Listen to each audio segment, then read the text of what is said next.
আমরা যাব অমৃতসর। সবাই হাই করে দাও।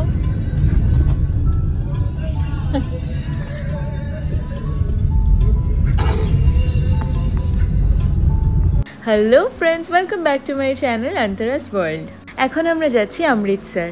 চণ্ডীগড়ে আছি আপাতত আমরা। আর চণ্ডীগড় থেকে বাই রোড অমৃতসর যেতে অলমোস্ট 4 আওয়ার্স লাগে, কিন্তু আমরা ওই 3 থেকে 3.5 ঘন্টার মধ্যে পৌঁছে গেছিলাম। যেহেতু আমরা জানতাম Chandigarh to Amritsar 4 to 5 hours লাগবে যেতে, সো আমরা সকাল 6টা 6:30টার মধ্যেই বেরিয়ে পড়েছিলাম। বাট রাস্তা এতই ভালো আর পরিষ্কার রাস্তা, খালি ড্রাইভার জাস্ট টেনে গাড়ি চালিয়েছেন। আমরা 3 থেকে 3.5 ঘন্টার মধ্যে পৌঁছে গেছিলাম অমৃতসর। রাস্তা দেখে বুঝতেই পারছো জাস্ট মাখন। আমরা অমৃতসরে ঢুকে গেছি আর তোমরা দেখতেই পাচ্ছ গোল্ডেন টেম্পলের গেট এখান থেকেই শুরু হয়ে যাচ্ছে। না, এটা প্রপার গেট না। গোল্ডেন টেম্পলের ঠিক 6 কিলোমিটার আগে অমৃতসর রোডের ওপরেই এই টেম্পলের আদলে গেটটা বানানো হয়েছে, যেটা দেখে তুমি বুঝতে পারবে যে তুমি একদম গোল্ডেন টেম্পলের কাছে চলে এসছো। তো অলমোস্ট 6 থেকে 5 কিলোমিটার আগে এই সুন্দর স্বর্ণ মন্দিরের আদলে গেটটা বানানো হয়েছে। সো ফাইনালি আমরা আমাদের ডেস্টিনেশনে পৌঁছে গেছি। অমৃতসর, স্বর্ণ মন্দির, জালিয়ানওয়ালাবাগ একসাথেই দুটো, একদম কাছাকাছি। সো এখানে কিন্তু আমরা গাড়ি পার্ক করে তারপরে হেঁটে হেঁটেই যেতে হবে।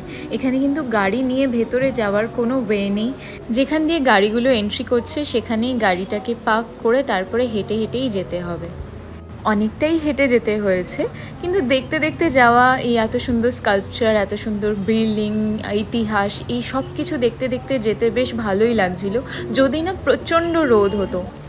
মানে আমরা আজকে থেকে 3 দিন আগেই মানালির বরফের মধ্যে খেলছিলাম, তারপরে 3 দিন পরে এসেই আমরা এই টাইপের রোদ পেয়ে সবার শরীর খারাপ হয়ে গেছে। এক্সট্রিম লেভেলের গরম ছিল, মনে হচ্ছিল স্কিন জ্বালিয়ে দেবে। মার্চের ঠিক মিডে, অলমোস্ট 20 মার্চে আমরা গেছিলাম অমৃতসর। তো এই টাইমে এতটা গরম আর হিট, এটা আনএক্সপেক্টেড ছিল। সো অনেকটা হাঁটতে হাঁটতে আমরা ফাইনালি পৌঁছে গেছি জালিয়ানওয়ালাবাগের সামনে। হ্যাঁ, ওই রাস্তাটা দিয়ে সোজা হেঁটে আসলে দুপাশে প্রচুর দোকান, আর হাঁটতে হাঁটতে আমরা পৌঁছে যাব জালিয়ানওয়ালাবাগের সামনে। এটা এক্সিট গেট, লেফট সাইডে। আমরা লেফটে যাব না, আমরা ঠিক সোজা, একদম সোজাসুজি জালিয়ানওয়ালাবাগে যাওয়া যায় সেটা দেখিয়ে দিচ্ছি। তার আগে এই স্মৃতিসৌধটা আছে, যারা এখানে মারা গিয়েছিলেন, অলমোস্ট 1,500 মানুষের বেশি এখানে মারা গিয়েছিলেন, তাদের স্মৃতিতেই এই স্মৃতিসৌধ বানানো হয়েছে। আর ঠিক তার পেছন দিয়েই এই সরু রাস্তাটা, যেখান দিয়ে জালিয়ানওয়ালাবাগে যাওয়া যায়। আমি কিছুদিন আগে কেসরি 2 দেখে এসেছি, আর এখন আমি ভিডিওটা ছাড়লাম, অনেক লেটেই ছাড়ছি। আমি মার্চে গিয়েছিলাম জালিয়ানওয়ালাবাগে, বাট এখন এই ভিডিওটা ছাড়ার সময় আমার গায়ে কাটা দিচ্ছে লিটারেলি। আমি যখন গিয়েছিলাম তখনও হয়তো আমি কষ্ট পেয়েছি, বাট এতটা ফিল করিনি যতটা মুভিতে সেই দৃশ্যগুলো যখন দেখিয়েছে, যে মানুষগুলোকে কিভাবে মেরেছে তারা নৃশংসভাবে। তো সেটা দেখার পরে আমার এই ভিডিওটা এডিট করার সময় আমার গায়ে কাটা দিয়ে উঠেছিল। সত্যি এখানে যাওয়ার পর এই যে মর্মান্তিক অবস্থা, যেটা আমরা সচক্ষে দেখে এসেছি, আপনারা দেখবেন এরপরে প্রত্যেকটা দেয়ালে গুলির স্পটগুলো, যে গুলি ছোড়া হয়েছে সেই স্পটগুলো এখানে ছিল, সেগুলো দেখার পরে গায়ে কাটা দিয়ে উঠেছে। সো ওই সরু গলি, ওই একটাই এন্ট্রি গেট আছে, ওখান দিয়ে ঢুকে আরেকটা এক্সিট গেট আছে, ওখান দিয়ে ঢুকে এখন আপাতত এই বড় করে সুন্দর সবার বসার জায়গা বানানো হয়েছে। এই পুরো বাগটাকে সুন্দর করে রেনোভেট করা হয়েছে। এই পুরো জালিয়ানওয়ালাবাগটাই কিন্তু খালি মাঠের মতো ছিল, আর এইখানে ছিল কুয়োটা, যেই কুয়োতে প্রচুর মানুষ নিজের জীবন বাঁচানোর জন্য ঝাঁপ দিয়েছিলেন। তাদের স্মৃতিসৌধ হিসাবেই এখানে এই লেক আর সামনে ওই গম্বুজটা তৈরি করা হয়েছে, বিকজ সেই কুয়োটা হয়তো এত বছর ধরে রাখা সম্ভব না। রোদটা এতটাই চড়া রোদ ছিল যে খুবই কষ্ট হচ্ছিল, চোখ খুলে রাখতেও কষ্ট হচ্ছিল। আমি বুঝতেও পারছিলাম যে আমার ফোনে অ্যাকচুয়ালি রেকর্ড হচ্ছে কি না, পুরো ব্ল্যাক দেখা যাচ্ছিল। বাট হ্যাঁ, এই জায়গাটায় আসলে সত্যি খুব কষ্ট লাগবে যখন এইটা ফিল করতে পারবেন যে এই জায়গাটাতে আমরা যেখানে আজকে ঘুরতে এসেছি বা আমরা দেখতে এসেছি আমাদের হিস্ট্রি, সেখানে একটা টাইমে 1,500-এর থেকেও বেশি মানুষ, নিরীহ মানুষ, তাদের প্রাণ গেছে অকারণে। আর এই সেই দেয়াল, সব দেয়াল তো আর প্রিজার্ভ করে রাখা সম্ভব হয়নি, বাট কিছু দেয়াল যেগুলো এখনও প্রিজার্ভ করে রাখা হয়েছে। আর এই চৌকোনা করে যে সাদা হোয়াইট কালারের দাগ দিয়ে এগুলোকে মার্ক করে দেওয়া হয়েছে, যেখানে গুলি লেগেছিল, যেখানে বুলেট লেগেছিল, সেই জায়গাগুলোকে মার্ক করে দেওয়া হয়েছে। এইখানেও আরেকটা সুন্দর করে ভেতরে এই জায়গাটাকেও মার্ক করা হয়েছে। কিছু জিনিস প্রিজার্ভ করতে পেরেছেন, সেগুলো প্রিজার্ভ করা আছে এখনও। এখানে অলমোস্ট 26টা কি 27টা গুলির প্রিজার্ভ করা আছে, মানে মার্ক করা আছে। বাট এগুলো ভীষণ পেইনফুল যখন আমরা ভাবি। ইনফ্যাক্ট আমি কেসরি 2 দেখার পরে এডিট করার সময় আমার সত্যি খুব কষ্ট লাগছিল, মানে দেখার পরে যতটা না কষ্ট লাগছিল, মুভিটা দেখার পরে আরও সেই কষ্টটা বেশি বেড়ে গেছে, কারণ আমি নিজের চোখে গিয়ে সেই জায়গাটা দেখে এসেছিলাম। বেরোনোর ঠিক মুখেই এই একটা স্থান করা ছিল, যেইখানে অনেকগুলো স্তম্ভতে মোটিভেশনাল কোটস লেখা ছিল, যারা মারা গেছেন তাদের নাম লেখা ছিল, তোমরা দেখতেই পারছো। পুরো জালিয়ানওয়ালা বাগ ঘুরে দেখার পর আমার এটাই ফিল হয়েছিল যে আমরা যেই জায়গাটা আজকে দেখছি ঘুরে ঘুরে, সেই জায়গাটায় মানুষে অকারণে প্রাণ দিয়েছিলেন। আজকের দিনে দাঁড়িয়ে কিন্তু আমাদের সোচ্চার হওয়াটা খুবই জরুরি, না হলে কিন্তু এইভাবেই নিরীহদের প্রাণ যেতেই থাকবে। যাই হোক, আপাতত আমরা জালিয়ানওয়ালা বাগ থেকে এক্সিট করছি, এটা এক্সিট গেট। এক্সিট করেই আমরা এখন সোজা চলে যাব স্বর্ণ মন্দিরের দিকে। আমরা অলমোস্ট গুরুদ্বারায় পৌঁছে গেছি, আর সামনেই কিন্তু প্রচুর শপে এই ইয়েলো অরেঞ্জ কালারের রুমালগুলো বিক্রি হচ্ছিল। বিকজ এখানে ঢুকতেই কিন্তু আপনাকে মাথা ঢেকে ঢুকতে হবে, সে আপনি ছেলে হন বা মহিলা, সবাইকেই রুমাল দিয়ে ওড়না দিয়ে মাথা ঢেকে ঢুকতে হবে বাইরে। তাই আপনি যদি রুমাল ক্যারি না করেন, প্রচুর দোকানে এরকম অরেঞ্জ কালারের রুমাল বিক্রি হচ্ছে, আপনি নিয়ে নিতে পারেন।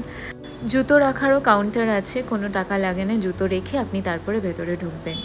এই যে আপনার সোজা দেখতে পাচ্ছেন, সোজা ওই ঘরটা হচ্ছে জুতো রাখার কাউন্টার। সেখান থেকে সোজা এসে ঢুকে বাঁ দিকেই কিন্তু হাত ধোয়ার জায়গা আছে, পা ধোয়ার জায়গা আছে, ধুয়ে তারপরে আপনারা গুরুদ্বারাতে প্রবেশ করতে পারবেন। এই সেই জায়গা যেখানে আপনি হাত ধুয়ে তারপরে ভেতরে ঢুকতে পারবেন গুরুদ্বারার। ঢোকার ঠিক পথেই কিন্তু এরকম একটা জলের ব্যবস্থা করাই আছে, আপনি চান আর না চান আপনার পা কিন্তু আপনি আপই ধুয়ে যাবে। ভেতরে ঢুকতে গেলে পা ধুয়েই ঢুকতে হবে, তো আপনি পুরোপুরি শুদ্ধ হয়ে তারপরে গুরুদ্বারায় ঢুকবেন। এই হলো গুরুদ্বারা গোল্ডেন টেম্পল, যেটাকে আমি ছোটোবেলা থেকে ক্যালেন্ডারে দেখেছি, টিভিতে দেখেছি, ছবিতে দেখেছি, আজকে চোখের সামনে দেখছি। আর এটা যে কী ফিলিং আমি আপনাদের না বলে বোঝাতে পারবো না। যখন এই সামনাসামনি স্বর্ণ মন্দির দেখছি, স্বর্ণ মন্দিরে পৌঁছেই রাস্তা থেকে যেটা শুনতে পাচ্ছি সেটা হচ্ছে শিখেদের পবিত্র গান, আর তার সাথে স্বর্ণ মন্দির। মানে আমি যে নিজেকে কতটা লাকি ফিল করছি, কারণ আমরা মানালি ট্রিপের প্ল্যান করেছিলাম, সেখান থেকে ভগবান না চাইলে হয়তো আমরা অমৃতসরের প্ল্যান হতো না, আমরা আসতামও না। সো ভগবানের ইচ্ছে ছিল, তাই আমরা অমৃতসর বাবার কাছে এসেছি, গুরুদ্বারাতে মাথা টেকে যেতে পারছি, এটা আমি তো নিজেকে খুব লাকি মনে করছি। সো আমরা এখন যাচ্ছি গুরুদ্বারার ভেতরের মন্দিরে, আর তার জন্য কিন্তু অনেক বড় লাইন, আপনারা দেখতেই পাচ্ছেন, প্রচুর লাইন হয়েছে। আমি অলমোস্ট 2.5 ঘন্টার লাইনে দাঁড়িয়ে তারপরে ভেতরে ঢোকার সুযোগ পেয়েছি। যদি কপাল ভালো থাকে আপনারা 2.5 ঘন্টা, না হলে কিন্তু 5 ঘন্টাও লাইনে দাঁড়াতে হতে পারে। আর ভেতরে কিন্তু ফটোগ্রাফি ভিডিওগ্রাফি কিছুই অ্যালাউড ছিল না। সো আমরা ভেতরে ঢুকে দর্শন করে ভোগের প্রসাদ খেয়ে তারপর এখন বেরিয়েও পড়েছি। আর এখানে যে গুরুদ্বারার প্রসাদটা দেয় সেটা কিন্তু খুবই সুস্বাদু খেতে, আমার সেইটা খুবই ভালো লাগে। সুজি দেয়, সুজির হালুয়া, আর এখানে বাইরে জল দেওয়া হচ্ছিল। আর এখানে যত সাধারণ শিখ মানুষরা আছেন, পাঞ্জাবিরা আছেন, সবাই কিন্তু বিনা কোনো পারিশ্রমিকে এখানে থালা ধোন, প্লেট ধোন, জুতো পরিষ্কার করেন, তারা এটাকে পুণ্য মনে করেন। এটা কিন্তু শেখার বা দেখার বা তাদের অ্যাপ্রিসিয়েট করার জিনিস, যে তারা নিজেদের ধর্মের প্রতি, নিজের কালচারের প্রতি কতটা ডেডিকেটেড, কতটা শ্রদ্ধাশীল। এখানে যে কতক্ষণ আমি বসেছিলাম সেটা আমি জানি না, কিন্তু এখন বাড়ি যাওয়ার পালা, যেতেই হবে। গোল্ডেন টেম্পলের ভেতরে সব জায়গাতে ভিডিওগ্রাফি ফটোগ্রাফি অ্যালাউ নেই, তাই পুরোটা হয়তো আপনাদের করে দেখাতে পারলাম না ঠিক করে। বা সেইখানে গিয়ে যে কোনো মন্দিরে গিয়ে আমি জানি না আমার কি হয়, আমি এত ফটোগ্রাফি ভিডিওগ্রাফি করতেও পারি না। আমি সেইখানে চুপচাপ বসে থাকবো, আরাধনা করব না ভিডিওগ্রাফি করব বুঝতে পারি না। বাট বাইরে বেরিয়ে এখন দেখছি এরকম পাখিরা উড়ছে, যেটা আরও ভাব্য লাগছে দেখতে, মন্দিরের ওপর দিয়ে পাখির ঝাঁক উড়ে যাচ্ছে। তো ফাইনালি আমরা স্বর্ণ মন্দির থেকে এখন বেরিয়ে পড়ছি। এখানে আমাদের আজকে এতটাই লেট হয়ে গেছে যে আমরা লাঙ্গার করার টাইম পাইনি। সো এখন যেতে হবে, কিছু করার নেই, নাহলে বাগাবাটার মিস হয়ে যাবে। আমরা 9:30টার সময় এসেছিলাম, তারপরে জালিয়ানওয়ালাবাগ ঘুরে মন্দিরে 2.5 ঘন্টা লাইন দিয়ে সব কিছু করে অলমোস্ট এখন 3টে বাজে। তো আমাদের আর লঙ্গর করার বা লাইনে দাঁড়ানোর সময় নেই। আমাদের 4টের সময় বাঘা বর্ডারের শো, সেটা আমরা অ্যাটেন্ড করব। তাই আমরা আপাতত স্যান্ডউইচ বা খুচখাচ খেয়েই কাজ চালিয়ে নিচ্ছি। একদিনের জন্য অমৃতসর এসেছি, কিছু মিস করা যাবে না। আর অমৃতসর এসে এখানকার লস্যি খাবো না, সেটা তো হতেই পারে না। 1 গ্লাস লস্যির দাম ছিল 60 রুপিস, বাট আমি প্রথমে নিচ্ছিলাম না। আমার মা তারপরে মাসি ওরা খেয়ে বললে এতটাই ভালো হয়েছে, তো আমি আবার পরে লস্যিটা নিয়েই নিলাম। বাই অমৃতসর, আমরা যাচ্ছি এবার বাঘা বর্ডার। মন বললো না অমৃতসরে আবার আসতে ইচ্ছে করছে। হ্যাঁ, আবার আসবো অমৃতসর, কপালে থাকলে। সত্যি খুব মন খারাপ লাগছিল, ইচ্ছে করছিল না এত তাড়াতাড়ি গোল্ডেন টেম্পল থেকে যেতে, কিন্তু যেতে হবে, এখন কিছু করার নেই। দুপাশ দিয়ে সব দোকান দেখতে দেখতে কিছু ফ্রিজ ম্যাগনেটও কিনে নিয়েছি। আমি যেখানেই যাই ফ্রিজ ম্যাগনেট কালেক্ট করি, আপনারাও স্মৃতিগুলো কালেক্ট করে নিয়ে তারপরে এখান থেকে সোজা বাঘা বর্ডারের উদ্দেশ্যে রওনা দিয়েছি। অমৃতসরের গোল্ডেন টেম্পল থেকে বাঘা বর্ডার যেতে অলমোস্ট 25 to 30 মিনিটস লাগে। আর আমরা এখন পৌঁছে গেছি বাঘা বর্ডারের ঠিক সামনে। আমাদের সাথে একটা ছোট্ট স্ক্যাম হয়ে গেছিলো। ঠিক অনেকটা ডিস্টেন্সের আগেই এখানে দাঁড় করিয়ে দুটো লোক বলছে এখানেই পার্কিং, এখানেই গাড়ি রাখতে হবে, আগে নাকি আর গাড়ি যেতে দেবে না। সো আমরা ওখানটায় গাড়ি ঘুরিয়ে দেখলাম প্রচুর গাড়ি যাচ্ছে সামনে, মানে তারপরে ওরা আমাদের হাতে কি পেন্ট করে দিল, বলে এবার টাকা দিতে হবে। তো আমি প্রচণ্ড ঝগড়া ঝামেলা করেছি লিটারেলি। হ্যাঁ, পেন্টিংয়ের জন্য 100 টাকা চেয়েছিল সবার হাতে, বাট আমি 50 টাকা দিয়েছি। তারপরে সেখান থেকে গাড়ি ঘুরিয়ে একদম সোজা এসে গেলেই কিন্তু বাঘা বর্ডারের নিজস্ব পার্কিং আছে, দেখলেই বুঝতে পারবেন। প্রচুর পুলিশ দাঁড়িয়ে আছে সেখানে। তো সেইখানে পার্কিংয়ে গাড়ি থামিয়ে আমরা ওখানে মাইকিংও করে দেওয়া হচ্ছে যে যা খাবার দাবার জল যা আছে সবই কিন্তু নিয়ে আসতে পারেন, কারণ 1 ঘন্টার শো, 1 ঘন্টার মধ্যে কেউ আর উঠতে পারবেন না। সো আমরা সবাই হাতে ইন্ডিয়ার ফ্ল্যাগ এঁকে নিয়েছি, খাবার দাবার নিয়ে নিয়েছি, আমরা রেডি শো দেখার জন্য। আর আমি ভীষণ এক্সাইটেড বিকজ এই দিনটার জন্য হয়তো কতদিন ধরে ওয়েট করেছিলাম যে কোনো একদিন বাঘা বর্ডার বা কোনো একটা বর্ডার, কোনো একটা ইন্ডিয়ার জায়গায় গিয়ে জোরে জড়িয়ে চিল্লিয়ে বলবো যে ইয়েস, আই অ্যাম ইন্ডিয়ান, আমি একজন ভারতীয় আর আমি proud to be an Indian. Bagha বর্ডারে কিন্তু সিট অনলাইন বুকিং করা যায়, সেটার জন্য সামনে যারা ফ্রন্ট সিটে বসতে চান তারা অনলাইন বুকিং করে নেবেন। হ্যাঁ, অফকোর্স ফ্রি অফ কস্ট পুরোটাই। তো আমরা সেসব বুকিং করিনি আগে থেকে কিছুই, আমরা সোজা এসেই এখানে দেখছি অলরেডি গান চলছে, নাচা শুরু হয়ে গেছে মেয়েদের।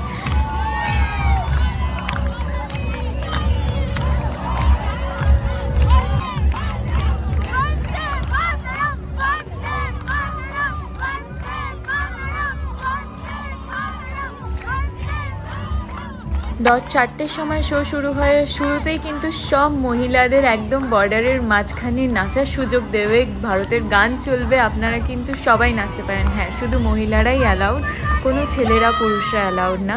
সো আমরা ঢুকেই দেখছি অলমোস্ট সবাই বসে পড়েছে, বাট সিট পাক আর না পাক আমরা কিন্তু গিয়ে আগে নেচেছি।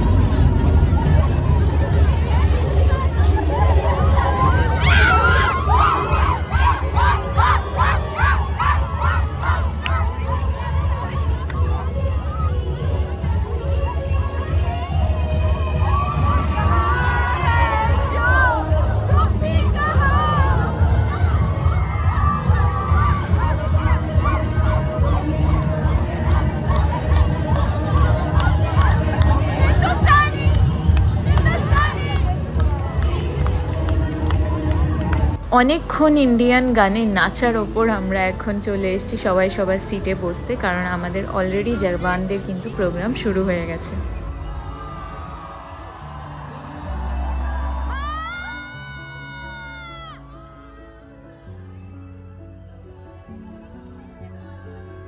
কন্টিনিউ ভারতের গান চলছে, কুচকাওয়াজ চলছে, এর মধ্যে যে নিজেকে কি করে কন্ট্রোল করে রাখা যায় জানি না। আর যিনি মেজর ছিলেন উনি সবাইকে লিটারালি ডেডিকেট করে বলছিলেন যে জোরে জোরে সাউন্ড করতে, গলায় যত জোর আছে তত জোরে চিল্লাতে, তত জোরে জয় হিন্দ বলতে, যেন পাকিস্তান অবধি আমাদের গলার আওয়াজ শোনা যায়।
আইসি বিএসএফের এই স্যারটি সামনে এসে এসে শুধু বলছিলেন কোথায় আওয়াজ, কোথায় আওয়াজ, কিন্তু পাকিস্তান অবধি শোনা যেতে হবে, এত জোরে চিল্লাতে হবে।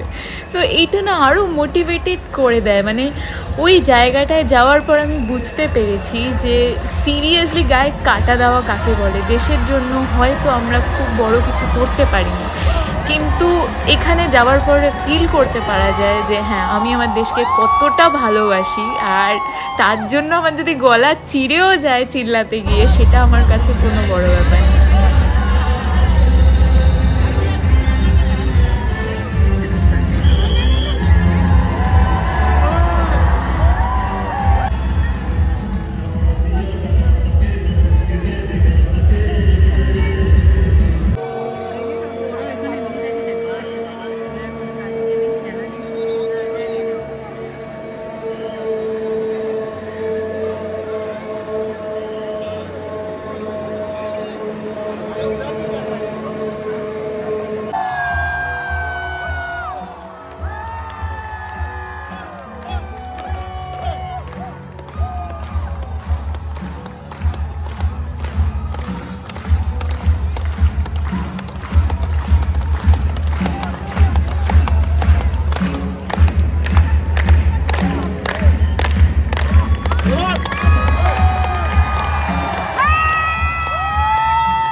এইটা হচ্ছে আমাদের ইন্ডিয়ান বর্ডার, আর ওই পাশে যেটা তৈরি হচ্ছে অলমোস্ট আন্ডার কনস্ট্রাকশন, মানে তৈরি ছিলই, ওরা হয়তো রিনোভেট করছে, ওটা পাকিস্তান বর্ডারের অডিটোরিয়াম।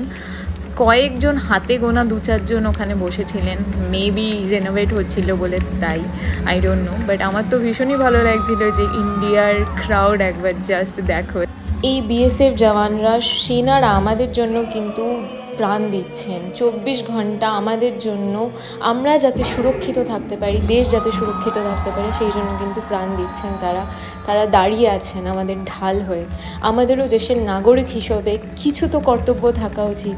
অ্যাটলিস্ট আমাদের কন্ট্রিবিউশন আর কিছু না থাকুক, শুধু এইটুকু থাকা উচিত যে দেশ যখন বিপদে সংকটে, আমরা যেন দেশের পাশে দাঁড়াই, দেশের সাথে থাকি। কি করেছে সরকার, কি হবে, এই সব না ভেবে একবার ভাবুন যে আপনার কি কন্ট্রিবিউশন আছে দেশের প্রতি। আপনারও তো কিছু কন্ট্রিবিউশন থাকা উচিত, আর এটাই ভালো হবে যে আমরা দেশের সাথে দাঁড়াই। যখন দেশের সিচুয়েশন ক্রিটিক্যাল, সেই সময়টা আমরা যেন দেশের পাশে দাঁড়াই, সাথে দাঁড়াই।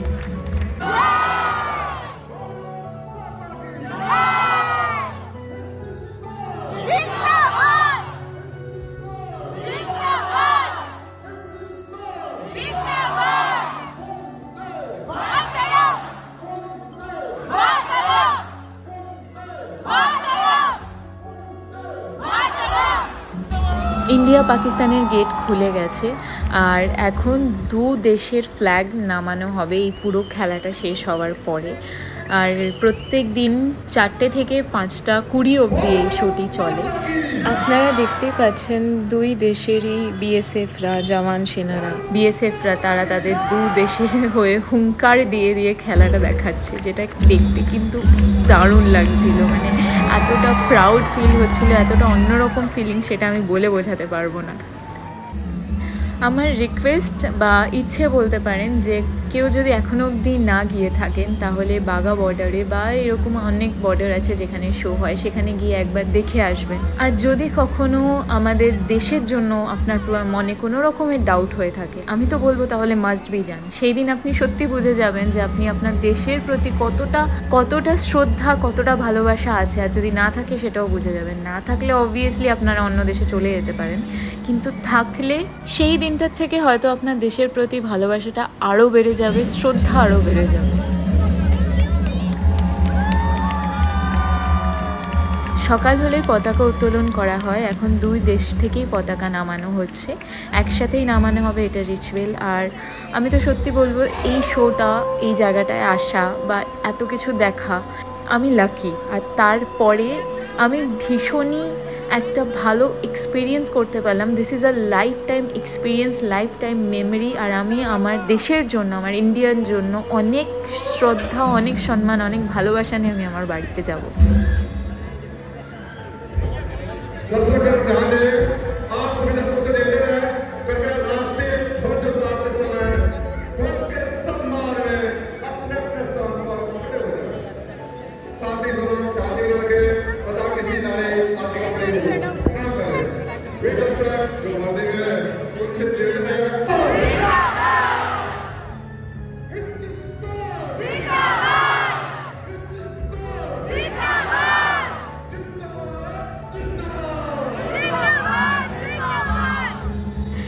দেশের মুভিগুলো দেখেও হয়তো এরকম ফিলিংস হয়নি কোনোদিনও, যেটা এখানে এসে হয়েছে। গায়ে কাটা দিয়ে দিয়েছে লিটারেলি। তো এখন অলমোস্ট শোর শেষের দিকে দু দেশেরই পতাকা সগর্বের সাথে নিচে নামানো হচ্ছে। আমরা এখন বাড়ির দিকে যাব। আর অডিটোরিয়ামে এত মানুষ যে সবাই আস্তে আস্তে বেরোচ্ছে, দেখতেই পাচ্ছেন। মানে জাস্ট লক্ষ লক্ষ মানুষ বলতে পারেন এখানে। তো আমরা একটু দাঁড়িয়ে আছি, হালকা হলে ভিড়টা, তারপরে আমরা নামবো। ইটস কল্ড ভারত কি জনতা। এই লক্ষ লক্ষ মানুষগুলো আজকে আরেকবার নিজের দেশের ভালোবাসা, নিজের দেশের জন্য শ্রদ্ধা নিয়ে বাড়ির দিকে যাচ্ছে। আমার যেতে ইচ্ছে করছে না, তবে হ্যাঁ, আমি আবার আরেকবার অমৃতসর আসবো। 5:30টায় শো শেষ হয়েছে, এখন 6:45 বাজে বেরোতে বেরোতে। ফেরার পথে আমরা একটা পেট্রোল পাম্পে দাঁড়িয়েছিলাম, অবভিয়াসলি পেট্রোল নিতে। সো এই গাড়িটা করে আজকে আমরা সারাদিন ঘুরেছি। দুইজনে ভিডিও করে আজকে সারাদিন আমি আর বৌমনি একসাথে এই যে আমরা সেম জামা পরেছি। তারপরে সেম জামা, যা ছবি তোলার কথা মনে থাকে না তোদের। তোরা দুজনে তো আলাদা আলাদা পালাস, বদমাইশ। আমরা অলমোস্ট একই মেটেরিয়ালের চুড়িদার পরেছিলাম। সো আজকে সারাদিন একটাও ছবি তুলিনি বলে লাস্টে এরকম একটা ভিডিও নিয়ে নিলাম যে দুজনে একই রকমের জামা পরেছিলাম। এতগুলো জায়গা একসাথে ঘোরার জন্য একটু সময় হাতে নিয়ে আসতে হয়, বাট যেহেতু আমরা একদিনে 3টে জায়গা কভার করেছি, ওই জন্য হাতে সময়টা একটু কম ছিল। এখন ব্যাক টু চণ্ডীগড়, অলমোস্ট 4 ঘন্টা 4.5 ঘন্টার রাস্তা। আজকের ভিডিওটা যদি ভালো লেগে থাকে, do like, comment, share, subscribe my channel. এখন জাস্ট সিচুয়েশন, আমি সবাইকে বলতে চাইবো, যারা ভারতবাসী, প্লিজ নিজের দেশকে ভালোবাসুন, শ্রদ্ধা করুন। আর দেখা হচ্ছে নেক্সট ভিডিওতে। জয় হিন্দ, জয় ভারত।